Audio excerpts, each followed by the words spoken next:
America was the first to harness the phenomenal, revolutionary power of black gold. In the fields, machines replaced men. A liter of oil generates as much energy as 100 pairs of hands in 24 hours. In the United States, only 3 million farmers are left.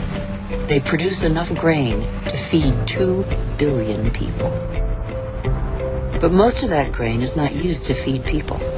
Here, and in all other industrialized nations, it's transformed into livestock feed or biofuels.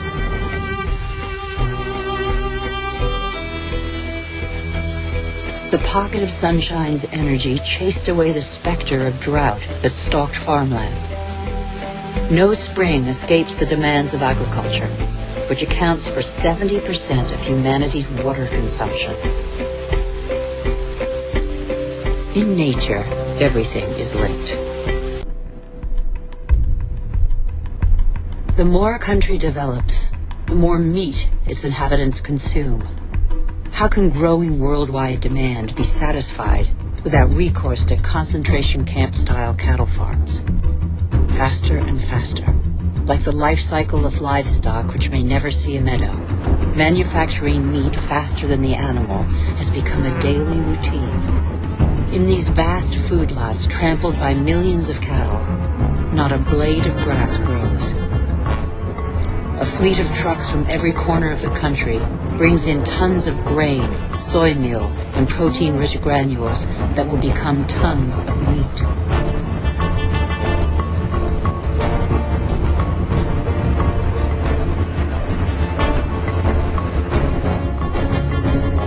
The result is that it takes 100 liters of water to produce 1 kilogram of potatoes, 4,000 liters for 1 kilo of rice, and 13,000 liters for 1 kilo of beef, not to mention the oil guzzled in the production process and transport.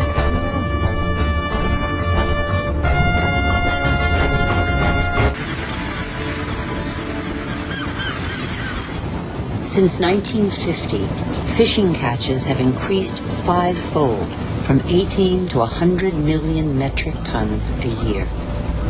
Thousands of factory ships are emptying the oceans.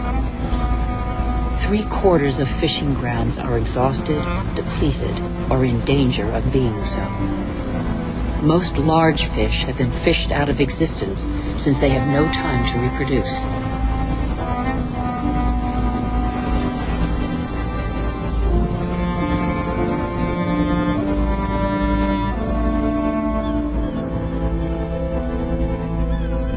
We are destroying the cycle of a life that was given to us.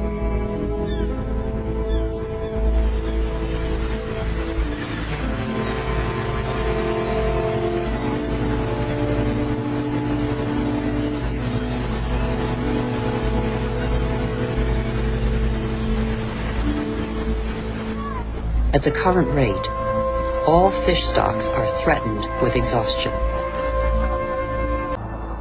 The wetlands represent 6% of the surface of the planet. Under their calm water lies a veritable factory where plants and microorganisms patiently filter the water and digest all the pollution. These marshes are indispensable environments for the regeneration and purification of water. They are sponges that regulate the flow of water. They absorb it in the wet season and release it in the dry season.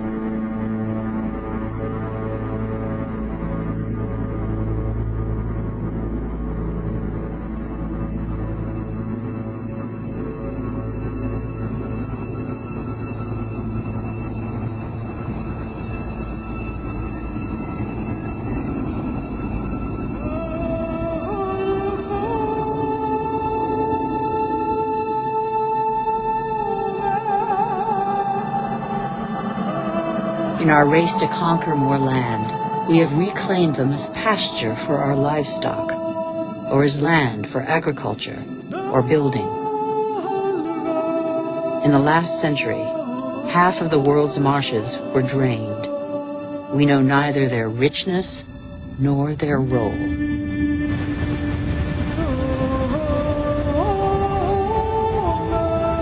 All living matter is linked. Water, air, soil, trees. The world's magic is right in front of our eyes.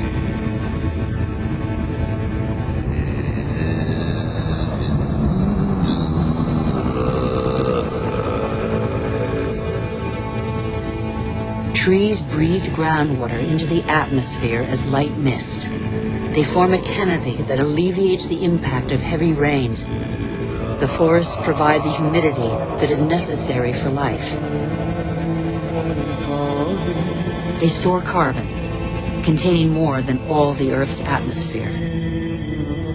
They are the cornerstone of the climactic balance on which we all depend.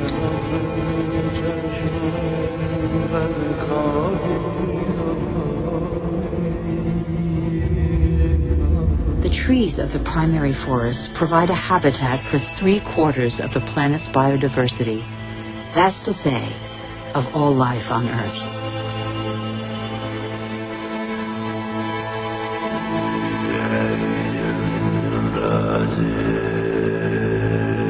These forests provide the remedies that cure us. The substances secreted by these plants can be recognized by our bodies. Our cells talk the same language. We are of the same family.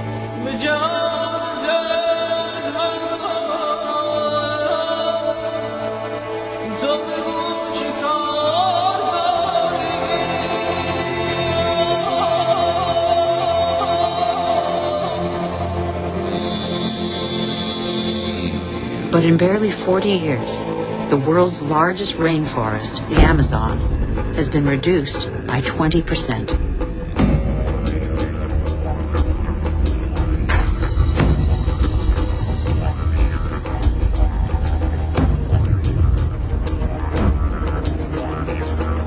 The forest gives way to cattle ranches or soybean farms.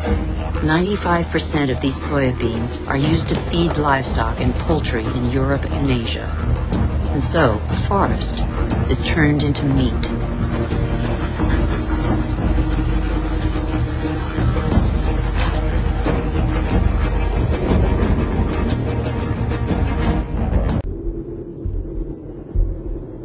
The clock of climate change is ticking in these magnificent landscapes. Here in Siberia and elsewhere across the globe, it is so cold that the ground is constantly frozen. It's known as permafrost.